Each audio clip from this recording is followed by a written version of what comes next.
তানজিদ তামিমের ৬৬ নট আউটে বাংলাদেশ জিতল। তার ব্যাটে 4টা ছক্কা, 1টা 4, স্ট্রাইক রেট 113। বাংলাদেশ এই সিরিজে কি পেল ব্যাটিংয়ে?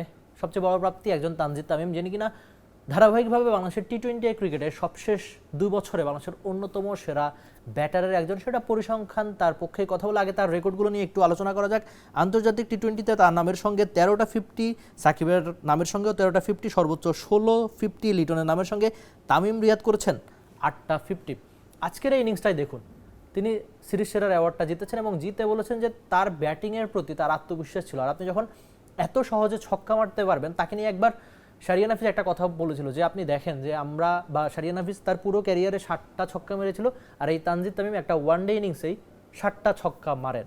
মানে খুব সহজেই বাংলাদেশি ব্যাটাররা ছক্কা মারতে পারেন না, সেখানে তানজিদ তামিম একটুখানি আলাদা। অন্তত ছক্কার পরিসংখ্যান সে কথাই বলে, যেভাবে সবশেষ 2 বছরে খুব সহজেই তিনি ছক্কা মারছেন, ছক্কা মারায় বাকি বাংলাদেশি ব্যাটারদের চেয়ে তিনি হয়তো খানিকটা এগিয়েই।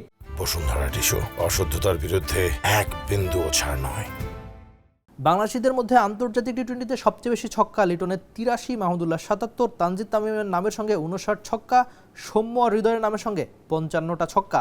আপনি হয়তো আজকের ম্যাচে তানজিদ তামিমের স্ট্রাইক রেট নিয়ে আলোচনা করতে পারেন, কিন্তু এই উইকেটে শুরুতেই বিশেষ করে প্রথম 6 ওভার 8 ওভার ব্যাটিং করাটা একটুখানি কঠিন। সেটা তানজিদ তামিম সিরিজ সেরার অ্যাওয়ার্ডটা নিতে এসে বলে গিয়েছেন। বাংলাদেশ শেষ পর্যন্ত এই যে টি-20 সিরিজটা জিতলো, সেখানে কিন্তু ব্যাটিংয়ের সবচেয়ে বড় প্রাপ্তি তানজিদ তামিম। আপনি হয়তো তার ব্যাটিং স্ট্রাইক রেট নিয়ে আলোচনা সমালোচনা করতেই পারেন, কিন্তু বাংলাদেশের সবচেয়ে বড় প্রাপ্তি কিন্তু তার ব্যাটিংয়ে। শেষ পর্যন্ত তিনি যে ছিলেন, নট আউট ছিলেন 66 রান করে, তার ফলেই কিন্তু বাংলাদেশ এই টি-20 সিরিজটা জিতলো। তানজিদ তামিম 3 ইনিংসে রান করেছেন 140, তার ব্যাটিং গড় 70, স্ট্রাইক রেট 127, দুটো 50 তার ব্যাটে। কেবলমাত্র এই টি-20 সিরিজটা বাংলাদেশ যে সবশেষ জিম্বাবুয়ের সঙ্গে ওয়ানডে সিরিজটা হারলো, সেখানে ব্যাটিংয়ে সবচেয়ে বেশি রান ছিল কিন্তু তানজিদ তামিমেরই। ব্যাটিংয়ে বড় প্রাপ্তি, তিনি কিন্তু শেষ পর্যন্ত বাকি ব্যাটারদের আক্ষেপেই বাংলাদেশ দল ওয়ানডে সিরিজটা হারলো।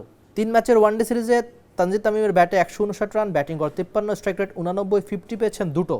এই পুরো সিরিজে বাংলাদেশের খুব বেশি প্রাপ্তি নাই এক তানজিদ তামিম ছাড়া ব্যাটিং। আপনি হয়তো ইয়াসির আলী চৌধুরী রাব্বির কথা বলতে পারেন, কিন্তু আজকে শেষ পর্যন্ত তিনি যেভাবে আউট হয়েছেন, যদি তিনি ম্যাচটা শেষ করে আসতে পারতেন, তাহলে এই সিরিজে ব্যাটিংয়ে আরেকটা প্রাপ্তি হতো ইয়াসির আলী চৌধুরী রাব্বি। কিংবা টেস্টে বাংলাদেশের ব্যাটাররা খুব বেশি ভালো ক্রিকেট খেলতেই পারেনি, বিশেষ করে ব্যাটাররা যেভাবে আক্ষেপে শেষ করেছে। কিংবা ওয়ানডে সিরিজে এক তানজিদ তামিম ছাড়া বাকি কারো ব্যাটে বলার মতো রান নাই।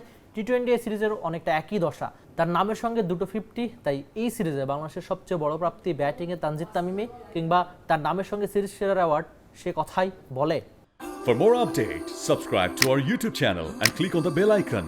Follow us on Facebook and Instagram. Download T-Sports app to enjoy exciting games and highlights. Visit tsports.com.